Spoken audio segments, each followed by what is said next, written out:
Hi, so my name is Lily, and I opted to do my presentation on the chapters from Jameson's book, Postmodernism or the Cultural Logic of Late Capitalism. A couple of preliminary things before I kind of dive into the presentation. Foremost, what I've kind of done is try to gloss the meaning and add some explanatory notes on Jameson's major arguments. At the same time, it was a really dense reading, and I'm not certain that I interpreted it perfectly in every moment. So if anyone has any differing perspectives or ideas, I'd definitely be interested in hearing them. At the same time, there are a couple of major thoughts that I wanted to bring our attention to before diving into the presentation um, that I think are useful in just kind of thinking about what Jameson has to say. So, foremost in the discussion this week, there was reference to the differences between postmodernism and modernism. And I think one of the major things I got out of Jameson's reading was a much clearer understanding between the delineation between those two periods. And that'll be something I explained throughout, but something that I also wanted to kind of put in people's minds before we dove in. The other is that the social reading from this week I found incredibly useful for complementing the understanding of what Jameson calls the aesthetic of cognitive mapping. So, looking at page 62 and 63 in that reading, Soja talks about the aesthetic of cognitive mapping as an ability to see in the cultural logic and forms of postmodernism and an instrumental cartography of power and social control. He kind of goes on to state this is a more acute way of seeing how space hides consequences from us. Um, that's something he locates in Jameson's argument and basically brings our attention to the potential of space to help us understand the interworkings of power and social control in society, which are deeply tied to the post-industrial world that we live in. So again, we're kind of seeing that relationship between space, postmodern space, the post-industrial society around us, and also our understanding of that society. So think about that idea of perception as well as we kind of dive in. Um, there's definitely a lot I'm going to gloss over because this was a long reading, but I've tried to make the slides a little bit heavier so that if anyone wants to kind of stop at any point and dive deeper, there's opportunity to do that. And it also directs you into the reading of where you can find more explanation too. So with that, I think we can just kind of get started. The first chapter is called The Cultural Logic of Late Capitalism. Um, he begins with an introduction where he offers some background on postmodernism and modernism. A couple of adjectives that stood out in that definition of postmodernism is empirical, chaotic, and heterogeneous. Kind of offers the radical break understanding of postmodernism, which goes back to the 1950s or 60s and sees the end of the modernist movement. What I found really valuable in this introduction, though, was Jameson's attention to articulating the significance of architecture in particular for postmodernism, specifically by identifying how architecture is where the modifications and aesthetic production are most dramatically visible, and that their theoretical problems have been most centrally raised and articulated. And he also kind of bridges this into a critique of the architectural high modernism we see in Frank Lloyd Wright, Mies, and Corbusier. Those are all architects we can recall back from last week, specifically the readings on the international style, where we looked at buildings like the Barcelona Pavilion with all of its planes, its open free plan layout, and those glass houses and those very rectangular shapes. Those are all things that are going to be challenged by postmodernism, right? A couple of ways that Jameson describes high modernism is through elitism and authoritarianism.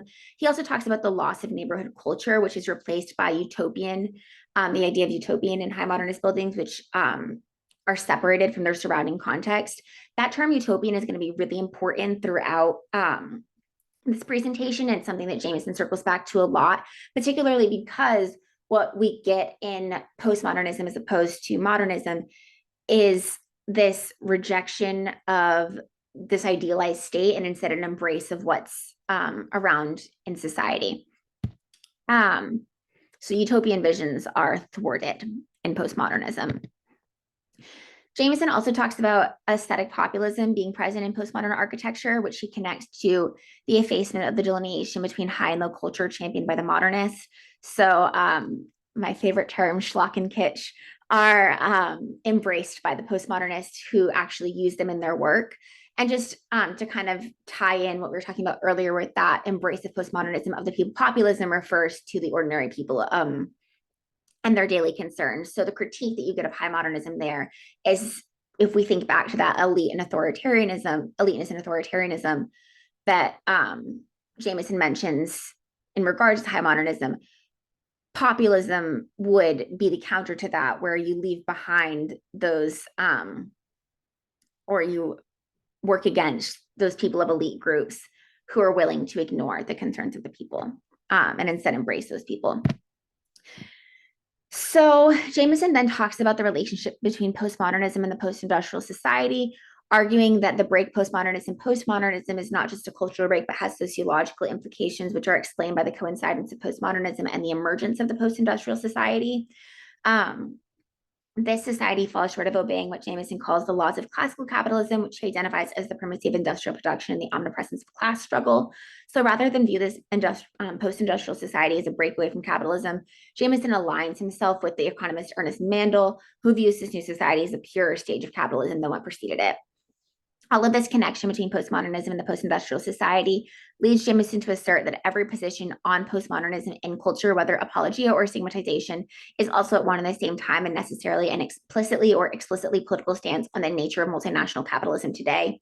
So if we think back to that passage from Soja we talked about earlier, think about that relationship between space and society and power, right? Which society and power or social power is very much reflected in capitalism, right? Jameson then kind of outlines some of his method, which is oriented around the periodizing hypothesis. I've offered like a little bit of an explanation of what this is, but essentially it's an attempt to delineate and characterize a particular period of history as an age, with a couple of assumptions, those being there is a difference in kind, not just degree, between one moment in history and another. And then there's also something that gives a particular segment of time a certain kind of unity. So in this sense, through this periodizing hypothesis, Jameson seeks to view postmodernism as a cultural dominant rather than a style. So think of the idea of like a cultural norm, right? Continuing on this hypothesis, he addresses the counter argument that postmodernism is little more than one more stage of modernism proper by explaining the evolving social view of modernism, being modernism came in revolt to Victorianism, whose practitioners found modernism, among other things, dissonant and scandalous. Over time, modernism was canonized, though, which Jameson argues explains the emergence of postmodernism. So the use of the 1960s see modernism in a way that we can compare to how the modernists saw Victorianism. At the same time, Jameson points out that postmodernism itself has become institutionalized and harmonizes with the official or public culture of Western society, which you see reflected in the way aesthetic production today has become integrated with commodity and production in general. So basically, Jameson's positioning postmodernism as being as canonized as modernism. He then goes on to state that this situation has created a structural function and position to aesthetic innovation and experimentation, which takes on special meaning for architecture because that art form is most closely related to the economy. So again, think back to what Soja said in his explanation of Jameson and drawing that link between space and representations of social control and power and those relationships between those things and capitalism. So the expansion of multinational businesses coincides with the expansion of postmodern architecture, and then postmodern culture stems from American military and economic domination, which, like class history, Jameson just makes a necessary point that it has a really dark underside, meaning that people are impacted by it, which is why you kind of get that imperative of it being too important to use architecture as a way of, you know, exploring the power and social control that has come to be kind of permeating post-industrial society. At the same time, when you make comparisons like aligning the emergence of postmodern architecture with the emergence of the post-industrial society, you see that necessary argument for the periodizing hypothesis, because you're getting into this idea of an age, right? Things that are happening at the same time at a particular moment in culture. So circling back to the distinction between modernism and postmodernism, Jameson lands on an argument that it is this position of postmodernism, the economic system, he calls it the economic system of late capital, along with the transformation of the very sphere of culture in contemporary society, that makes clear the distinction between the meaning and social function of modernism and postmodernism. So encouraging us to see that connection between capitalism and postmodernism as a further means of demarcating postmodernism from modernism. he kind of ties up the periodizing hypothesis by addressing the idea that it obliterates heterogeneity. Instead, he argues on behalf of the idea of a dominant cultural logic or hegemonic norm, if only insofar as it offers us a means of building meaning and understanding what is taking place within our culture. So think of this in terms of linguistics. Language has meaning through difference, right? How it is not equivalent to another word or meaning. And that's how it kind of creates the system of signs and everything that allows us to um, build meaning, though imperfect meaning at that.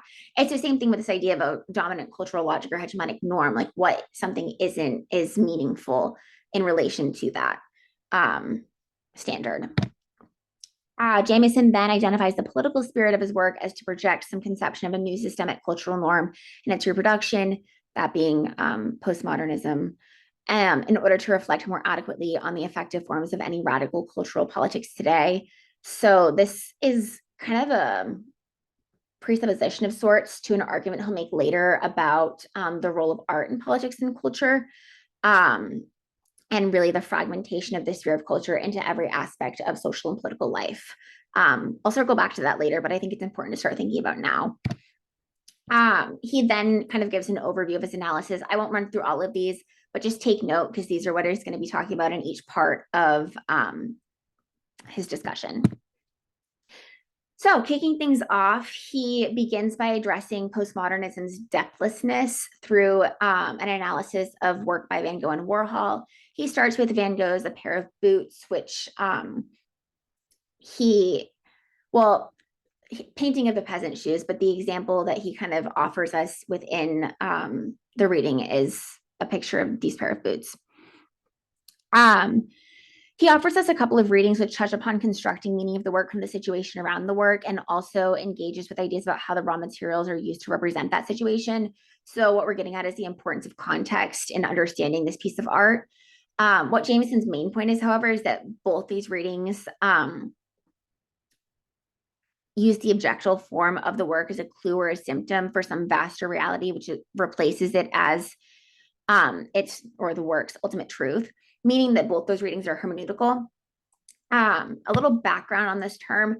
Hermeneutics broadly refers to the study of interpretation. I've posted a couple of resources that I found really helpful to my understanding on this topic. One is a lecture and one is just an encyclopedia definition. The lecture is really interesting, though, in case anyone has a free hour. But Paul Fry basically describes hermeneutics as including the idea that you can understand the whole of a thing through the study of its parts, while also understanding the parts of a thing through a sense of what you believe as a whole. At the same time, one's conception of this whole changes based on your interaction with its parts, which is what gives, as you'll see in the diagram, to it's my right, the hermeneutic circle, which is where hermeneutics is used a lot in literary interpretation, where your engagement with the text offers new context, which kind of impacts your understanding of the whole inherent like truth of the text, which is reductive, right? There isn't like a universal singular truth, but also your idea of what that truth is supposed to be is going to impact how you engage with the text too. Or at least that's kind of what I gleaned from this concept. Jameson comments more on this topic later when he describes contemporary theory as criticizing hermeneutic models on the grounds that they're ideological and stigmatizing, and calls hermeneutics a depth model. So think back to Van Gogh, right? So he then moves into Warhol, where he talks about understanding postmodern's depthlessness in contrast to Van Gogh, and also in contrast to hermeneutics through Warhol's diamond dust shoes. So contrary to Van Gogh, Jameson argues that Warhol's diamond dust shoes does not speak to us and is instead a sort of fetish. He even calls the shoes dead objects. So in other words, in Warhol, the hermeneutic gesture cannot be completed because the context is lost. At the same time, Jameson raises the paradox of not seeing a political or critical imperative in this work on the grounds that Warhol's work orients around commodification and lays bare, in Jameson's words, the commodity fetishism of a transition to late capitalism. So in that sense, there almost like seems to be, this was difficult for me to understand, to be completely honest, but it's as if while the work resists its historical context, it's still like very much engaged in a social and political way. It's bringing forth these ideas about commodification and capitalism. that are present in the work despite the work not completing that hermeneutic gesture. So Jameson kind of then challenges if Warhol's art is not political or critical, then is that type of art even possible in the postmodern period of late Capital? So that's something I'm not entirely sure how to process through, but definitely interesting to think about. He continues this understanding of postmodern depthlessness through Van Gogh and Warhol, leaving behind those ideas about the political and critical art, and instead moving on to use Van Gogh and Warhol's shoes to explore the differences between the high modernist and postmodernist movement. So Jameson identifies a sense of depthlessness, a sort of superficiality in Warhol. That's a big formal feature of postmodernism. He'll talk about this later when he references a building, which we'll see in a second. But just to kind of move forward for a moment, that sense of depthlessness you can see is lost. That sense of depth is lost in Warhol. You don't see the texture that you get from like the oil painting in Van Gogh, right? Jameson circles back to the reference to death he made earlier by explaining the deathly quality of Warhol as related to the photographic negative. This quality of Warhol's work challenges the utopian gesture made through Van Gogh's use of vibrant oil paints. So instead, in Warhol, we see color contaminated, which Jameson connects to the fundamental mutation both in the object world itself, now become a set of text or simulacra in the disposition of the subject. In this sense, Jameson identifies the waning of effect, which we'll speak more about in a minute, in postmodern culture as represented in Warhol's shoes, which resist the expressivity of modernism. So when he talks about that like contamination, think about the black coming through in each of these shoes. That's that photographic negative quality from what I've kind of interpreted in what he's talking about. When he talks about the waning of effect, he references the scream. He then recalls hermeneutics as a depth model and identifies those depth models within the painting, while also underscoring that those are repudiated in contemporary theory. I've laid them out for you here. Then he talks about what replaces depth in postmodernism. So for here, Jameson says surface or multiple surfaces are what replaces depth, and also contends that depthlessness is something that can be experienced through our interactions with buildings like the Wells Fargo Court, which is pictured to the right here. So you can see that sense of depthlessness created by the uniformity of the surface of that building.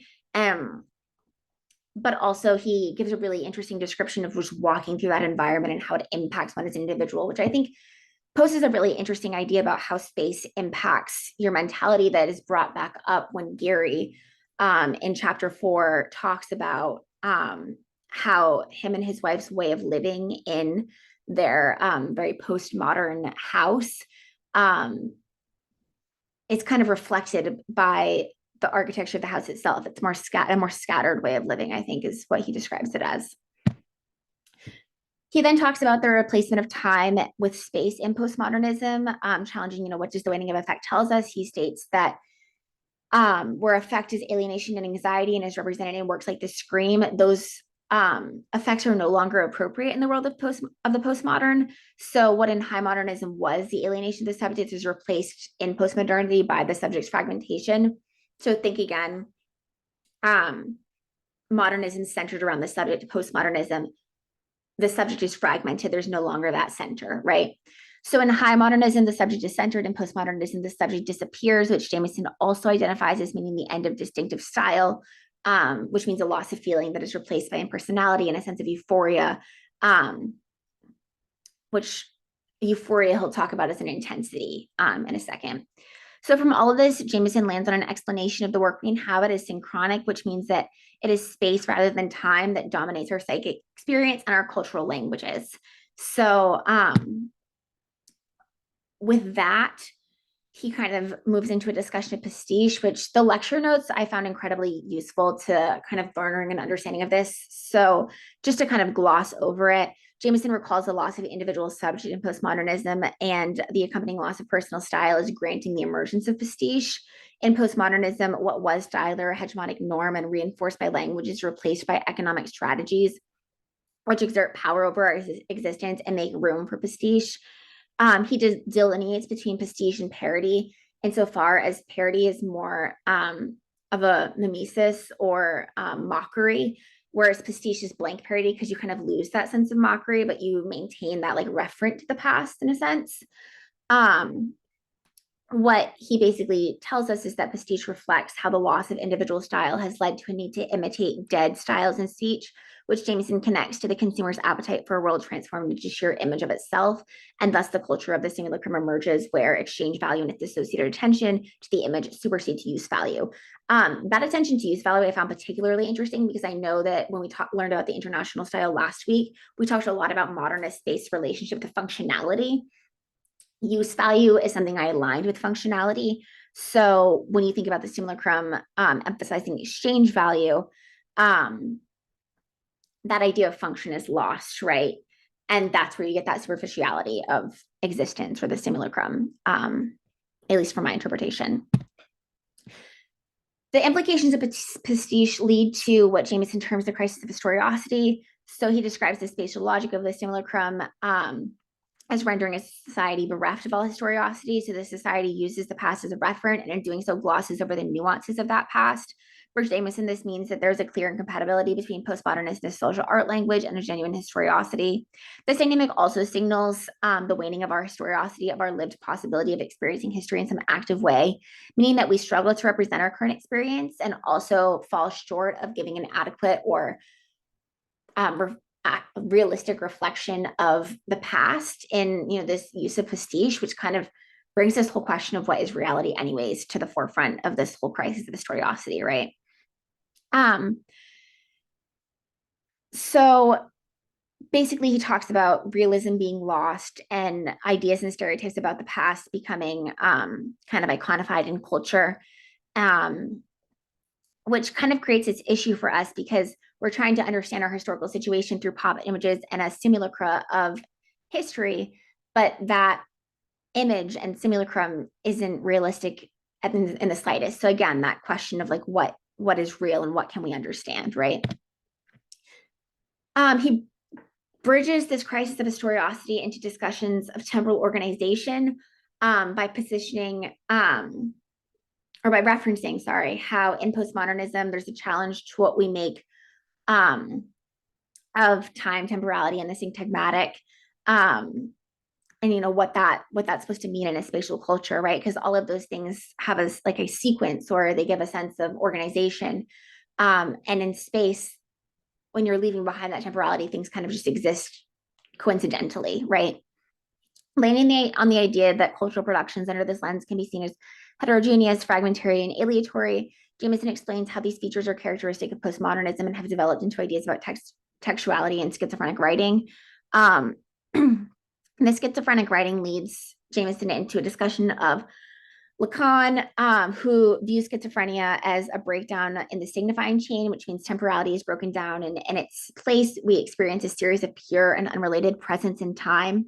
The effect of this experience is that we lose the meaning we might project onto a signifier through its broader context, while also being led to see the power of the material or the signifier in isolation.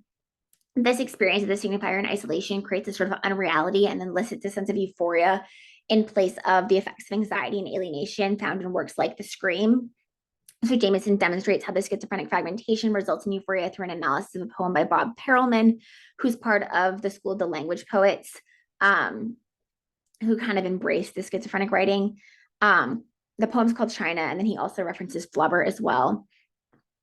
Basically, his main point out of all of this, and it's a really great analysis, is that in postmodernism, difference relates, whereas he uses a couple of analogies to describe what this means.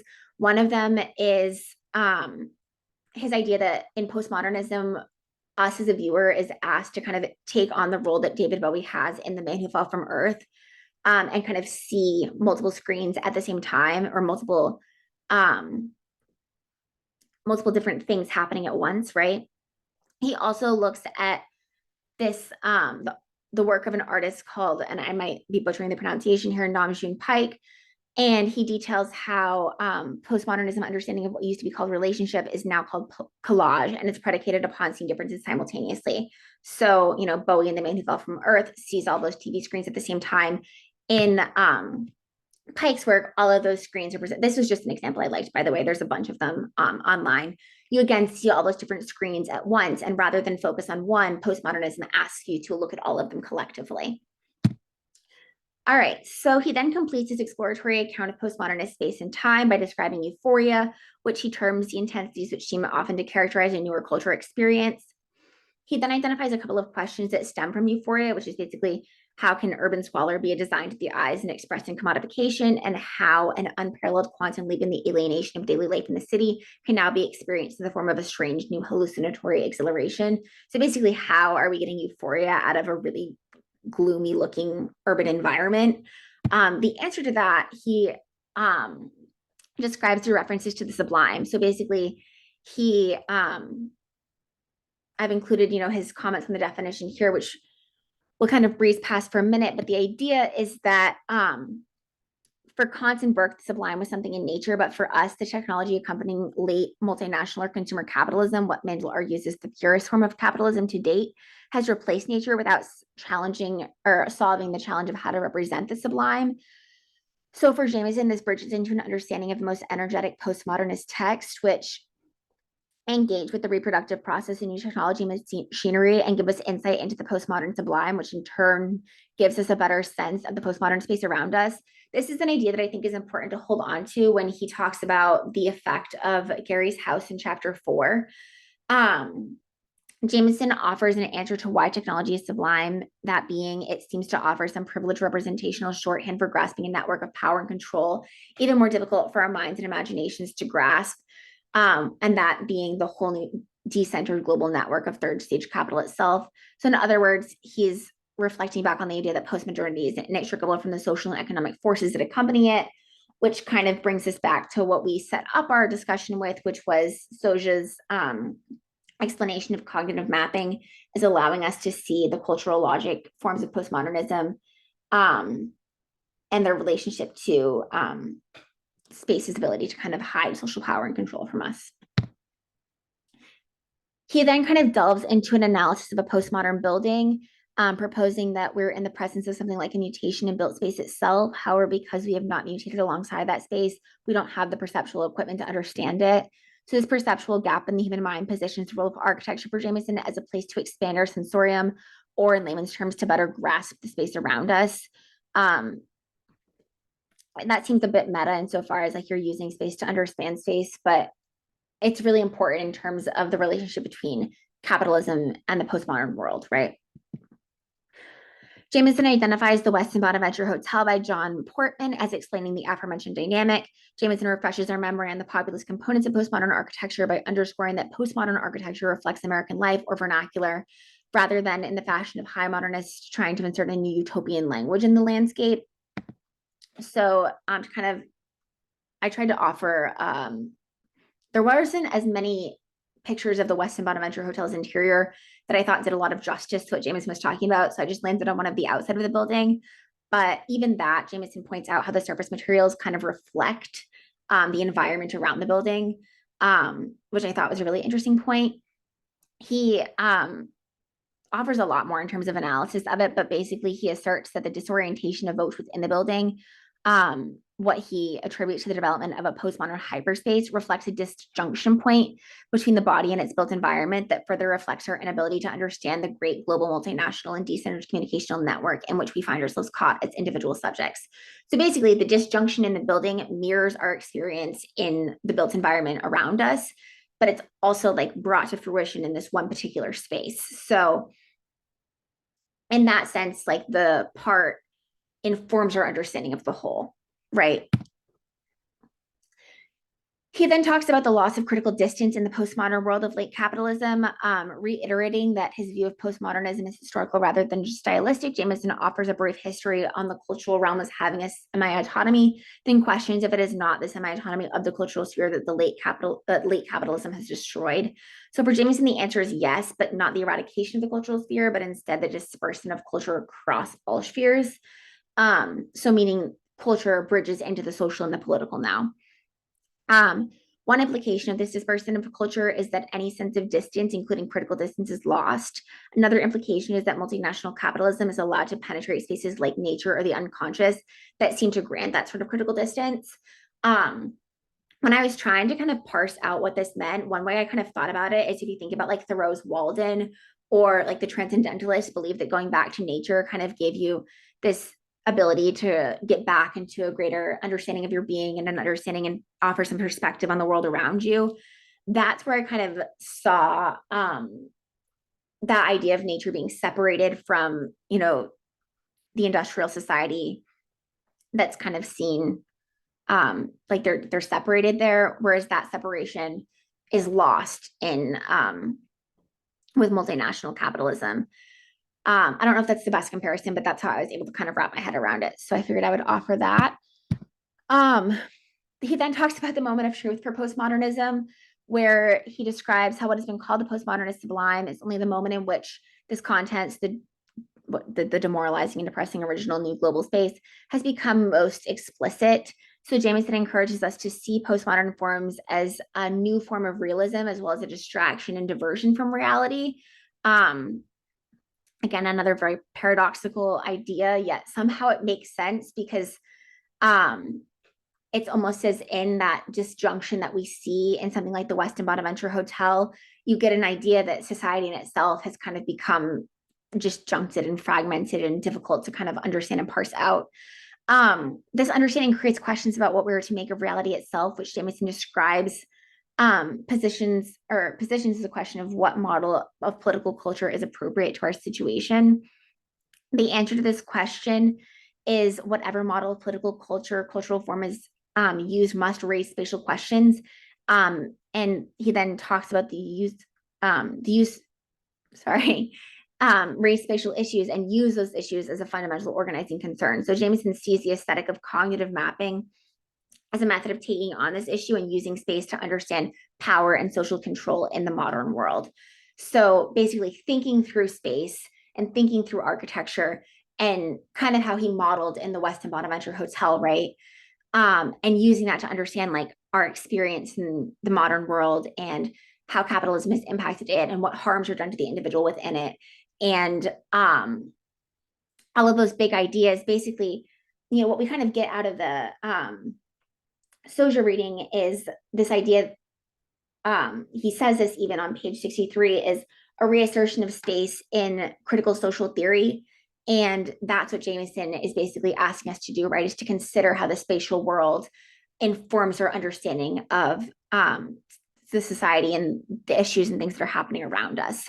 At the same time, that connection he draws between postmodernism and the post-industrial society really encourages us to see those issues as relating to capitalism, right? Okay, so that was a lot. Then there's chapter 4. I know I've already talked for a really long time, and I am really sorry about the length. With that said, I'm going to dive in. He starts out by describing the appetite for architecture in this chapter in the postmodern era, basically asserting that it is in postmodernism that the time of postmodernism that the American attitude towards architecture changes. They no longer want to be ignorant of the space around them, essentially.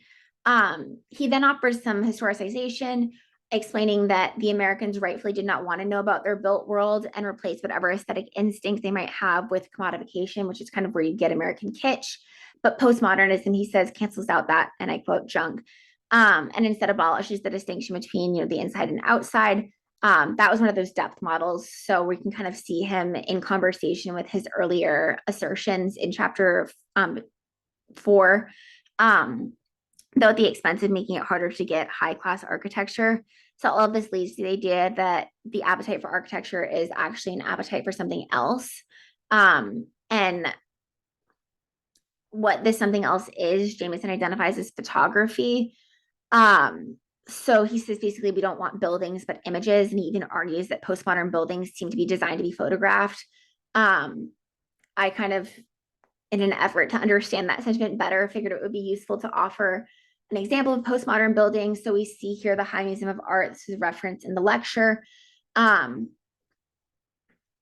guess where I would maybe see it wanting to be a building that was to be photographed is how it complements the skyline. It's very shapes offer a lot of different angles. You can't, I mean, the photographic metaphor is kind of difficult to parse out here for a second, because later he will say that Gary's house resists being photographed from like one point of view, like you can't ever get an adequate photograph of it. But here we just kind of see the grandeur of this building as lending itself really well, I think, to photography. He then talks about fundamental symptoms of postmodern space, and he references internal differentiation. So Jameson lands on an argument that postmodern architecture might be the property of literary critics and actually textual, and asserts that we can see the residual effect of not just modernism, but many archaic forms, or what he calls a return of the repressed in postmodern architecture. At the same time, Jameson makes clear that postmodernism does not return to these archaic forms, but instead allows for all of them to exist together in a constellation. So here we kind of are reminded of his idea of collage earlier, but here Jameson terms it internal differentiation, and he sees it as a fundamental symptom of postmodern space. So Charles Moore's Piazza d'Italia exemplifies this idea, as each element of the building becomes, as Jameson describes, a sign or logo for architecture itself, meaning it's consumed like a commodity. This effect is contrary to modernism's intentions, which never allow for the commodification of experience. So again, there we see another really big difference between postmodernism and modernism. And then that's just a picture of the Piazza d'Italia. This building was incredibly cool to look at. And I believe the lecture mentioned its Greek or references to like the Greco-Roman era, and you can kind of see that in the pillars. But also just think about like the bright colors, the playfulness, in terms of postmodern architecture too, right? Okay, so he then talks about fundamental symptoms of postmodern space, further talking about wrapping, and he kind of describes this as originating from ways organisms react to and try to neutralize foreign bodies in a kind of spatial quarantine. The concept generally has to do with disintegration of context, which, if we think back to chapter 1, recalls the inability of postmodernism to be hermeneutical. Loss of context creates a question of what kind of relationships are we now to establish between these two distinct sets of data and raw materials. These relationships are in part explained by the wrapper metaphor, for insofar as what is wrapped can also be used as the wrapper. The wrapper can also be wrapped in its turn. In other words, something new can be produced by use of what is old, is kind of what I gleaned from that explanation. Jameson also kind of brings us back to the idea of intertextuality, keeping with that literary metaphor, through his wrapper analogy. So this all brings Jameson to the idea that space is a mediatory function. Aesthetic formation begins at once to entail cognitive consequences, and on the one hand, and social political consequences on the other. So, if we think back to that idea of cognitive mapping in chapter 1, he's basically underscoring that architecture and space gives us a means of thinking about the world around us, right? Okay, so then he brings us to a key question, which is, what are the conditions of possibility of this or that spatial form? Using a language metaphor, Jameson asks questions about minimal units, describing buildings as sentences read by readers whose bodies fill the various shifter slots and subject positions. Jameson sees that larger context as the urban, but perhaps broader geographies as well, depending on the context. From this analogy, the question of historical identity is reintroduced, and questions arise about the possible modification of society, which Jameson calls this a utopian question. So think back to like the modernist utopian visions in their architecture and the challenge that postmodernism posed to that. He goes back to the utopian praxis, describing how the modernist conception of spatial categories, namely, sorry, there's a typo on that slide, the challenge to the minimal unit we see in something like Le Corbusier's free plan might challenge us to invent new forms of living and habitation, as an ethical and political consequence of formal mutation. So from this example, Jameson, while recognizing that postmodernism was a radical break to modernism, sees the idea of novelty persisting in postmodernism. So utopianism is lost, but the idea of novelty remains, right? And that's just this picture to the side here is the free plan in Corbusier's Barcelona Pavilion. You can kind of see there isn't a lot of like that idea of minimal unit is kind of not challenged, but interrogated, I think, in this space, because you kind of see a lack of walls, which makes it hard to identify, like, as you move through the space, what do we call like a specific room or not, right? He then talks about revolutionary spatiality using the reference of Frank Gehry's house. Jameson quotes Gary as stating that he was fascinated with the idea that the old house should appear to remain totally intact from the outside, and that you could look through the new house and see the old house as though it were packaged in this new skin, which reflects the wrapper dynamic expressed earlier. To your right, you'll see an overhead of, I pulled this directly out of the article, this image of Frank Gehry's house in Santa Monica, California, where I kind of saw that wrapper metaphor in place is if you kind of see that darker shaded area outside of the house itself that was kind of built around it, it does really appear to be like having an outer shell that the old house is still like within. Jameson then moves into an analysis of some of what has been said about the house, mainly looking at the framework developed by McCrae Gibson, a high modernist, which Jameson uses alongside of his own analysis of Gary's house to underscore the differences between modernism and postmodernism. In his discussion, McCrae Gibson's interpretation of Gary's house, Jameson identifies that McCrae Gibson responds to the capacity of the house to challenge perception, which he connects to the modernist thought around the vocation of art, a vocation that Jameson finds meaningless in the world of late capitalism, because the utopia of a renewal of perception is no longer possible. So basically, in modernism, there was this idea that art could challenge your perception and get you to have this whole new understanding of society, and that was gonna result in some sort of capacity to kind of move beyond that society and bridge towards this utopia. And that's just not something that late capitalism affords, and therefore we kind of see that reflected in that loss of that sentiment in postmodernism. Okay. McCrae Gibson's assessment is one Jameson doesn't agree with, but he does find it interesting for its potential usefulness in a postmodern framework. This potential is based around Jameson's extension of McCrae Gibson's argument into a view of Gary's house as an image or the final form of commodity reification, which Jameson says should be called the material image. So to kind of like put this plainly, a photographic image offers an intellectual picture, and Gary's house blocks the possibility of this picture being achieved. What that basically means, or like the way that he describes it, is that you can't ever like take a picture of the house and get the full effect of what's there. So here we have on this former slide that overhead shot, but this is like a sketch of the layout. Like if you were to take a picture of the front of the house, you would miss so much of what else is there. Jameson, going off of film theory, asserts that the architectural space is also a way of thinking and philosophizing or trying to solve philosophical or cognitive problems. So basically, he's talking about how the space makes you think. And then he then talks about the historical dissolution of space. This is just another picture of the Gary residence. And he sums up the problem of space when he states that we know that we are caught within these more complex global networks because we probably suffer the prolongations of corporate space everywhere in our daily lives. He goes on to state that we have no way of thinking about them, of modeling them, however abstractly in our mind's eye. So the issue is cognitive and representational insofar as the palpable reality and postmodernism are characteristic of American space, which Jameson calls a superstate of or multinational capitalism. These are hard to understand as related, but this relationship is one that must be recognized and one that the Gary House puts on display, offering us an attempt to think material thought.